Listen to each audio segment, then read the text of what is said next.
Gustavo Franco, muito obrigado pela sua exposição. Nosso próximo palestrante é o senhor Denis Rosenfield. Ele é graduado em Filosofia pela Universidade Nacional Autônoma do México, fez sua pós-graduação na França, tendo obtido o grau máximo de doutor de Estado pela Universidade de Paris I, Panthéon-Sorbonne, em 1982. Atualmente, é professor titular de Filosofia da Universidade Federal do Rio Grande do Sul, a URGS, e pesquisador do CNPq. Autor de vários livros, é professor visitante em instituições de países como França, Alemanha, Argentina e Estados Unidos. É articulista dos jornais O Estado de São Paulo e O Globo, além de ser também colaborador da Folha de São Paulo. É com muito prazer que passo a palavra ao Denis Rosenfield.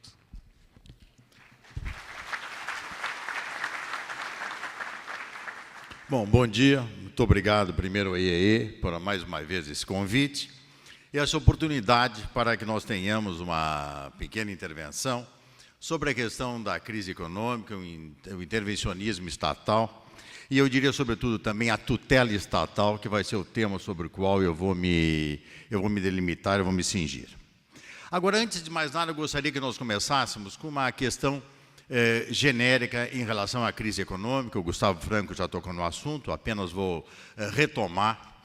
Nós estamos ouvindo muito no Brasil, o que me deixa extremamente preocupado, discursos sobre o fim do capitalismo, sobre a crise do capitalismo, como se nós estivéssemos mais ou menos chegando a uma situação mais ou menos, digamos, de fim de mundo, de quebra, de ruptura e, portanto, de emergência de uma sociedade socialista, por exemplo, o socialismo bolivariano, que enfim, é o resgate dos regimes totalitários do século XX, começa a sinalizar aqui na América Latina. A situação é completamente esdrúxula, né? Lá pelas tantas, o Fidel Castro está dando conselho, né? Quer dizer, um país falido, viveu quando conseguiu ter algum tipo de prosperidade com a mensalidade que era mandada pela extinta União Soviética, e, portanto, agora aparece como exemplo. O Chávez também, da mesma maneira, aparece dentro desse processo. Então, isso é extremamente preocupante, porque nós devemos entender que o capitalismo ele vive de ciclos e vive de crises.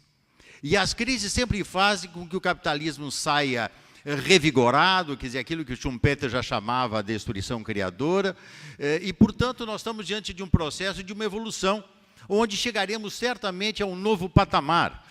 Peguem exemplos que são absolutamente, eu diria, enfim, evidentes, mas as pessoas se esquecem. Máquinas de escrever. Alguém se lembra ainda? Olivetti, Remington, Facite, ainda tem na Gerdau, Jorge? Agora, isso aí foi, durante o momento, um instrumento produtivo extremamente importante. Agora, quando houve a falência da Olivetti, da Facite, ou seja, o que nós tivemos? Ou a transformação dessas empresas? Tivemos desemprego, tivemos crise, etc. E aí nós surgiram outros nomes, né? Outras empresas. Hoje é Google, hoje é Apple, hoje é Yahoo, enfim, hoje é Microsoft, hoje é IBM. Ou seja, são outras empresas que resultaram precisamente desse processo. Agora, o ponto é o seguinte.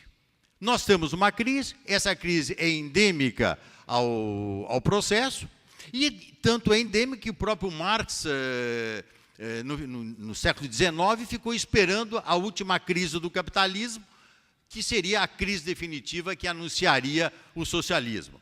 Nós sabemos que Marx morreu esperando, no seu sofá morreu esperando, enfim, ele achava que ele tinha que trabalhar cada vez mais, estudar cada vez mais, porque a crise era iminente e o socialismo apareceria a qualquer momento.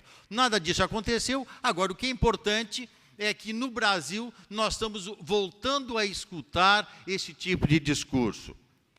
E esse tipo de discurso é um discurso extremamente perigoso, porque começa com coisas simples, por exemplo, coisas simples que dizem respeito à relativização da propriedade privada, que é um tema que certamente comparece do ponto de vista da atividade dos movimentos sociais, aparece nas ações do MST, e, portanto, o grande perigo que nós estamos enfrentando é que nós podemos entrar num processo de radicalização política no Brasil, conduzido pelos movimentos sociais, E quando eu me refiro aos movimentos sociais, eu me refiro ao MST, eu me refiro à Comissão Pastoral da Terra, ao Conselho Indigenista Missionário. Nós vamos ter aqui um debate sobre a questão das liberdades étnicas, espero que toquem nas questões quilombolas também.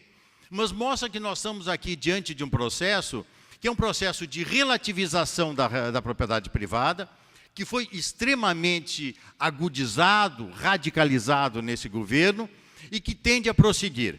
E eu diria mais, agora tende a prosseguir com, entre aspas, conhecimento de causa. O que é conhecimento de causa, entre aspas? Eles estão dizendo o seguinte: ora, nós tínhamos razão, o capitalismo está em crise e essa crise é definitiva. Nós já sabíamos aquilo que vai acontecer.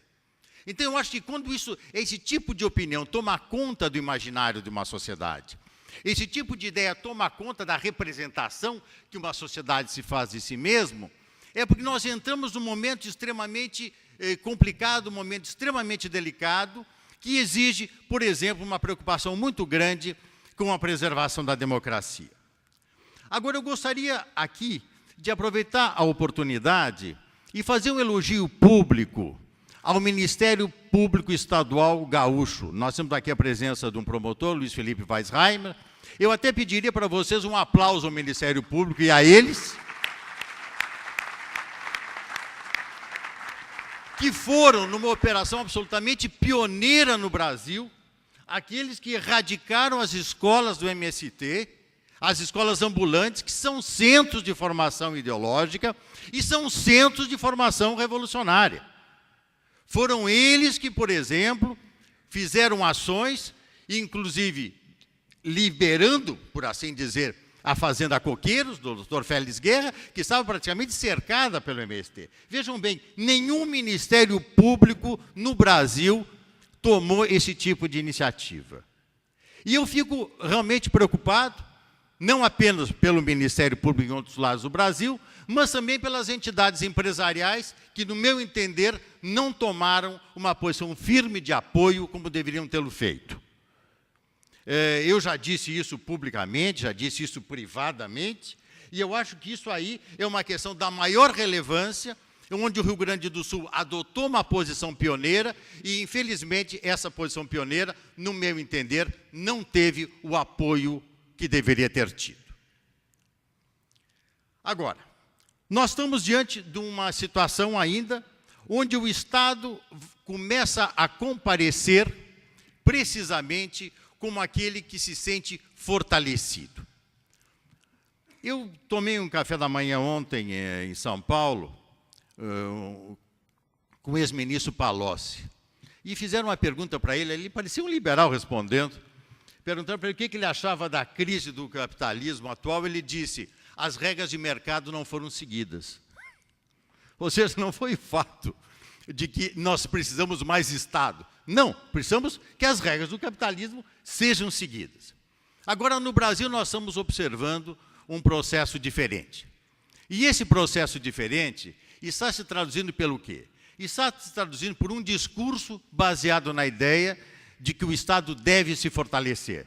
E que esse fortalecimento do Estado vai se fazer mediante uma maior intervenção estatal. Eu só para sair um pouquinho, precisa um pouco d'água. Assim. Uma maior intervenção estatal. Desculpe.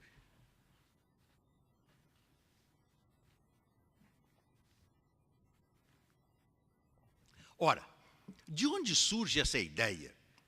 Que é uma ideia extremamente importante do ponto de vista político, não quer dizer que nós estejamos de acordo com ela, de que o Estado tudo sabe, de que o Estado realmente vai ser aquela instância que vai decidir pelos cidadãos aquilo que são os melhores investimentos, as melhores desonerações fiscais. Nós temos o caso agora, por exemplo, da desoneração do IPI para os automóveis. Por que não fosse uma regra de desoneração uniforme do IPI para todos os setores da população, empresarial, e não apenas para alguns? De onde surge essa ideia de que o Estado deve conceder privilégios? E que essa concessão de privilégios, ela está baseada na ideia de que ele sabe precisamente aqueles privilégios e aqueles benefícios que serão concedidos e que serão portanto, aqueles setores que serão favorecidos.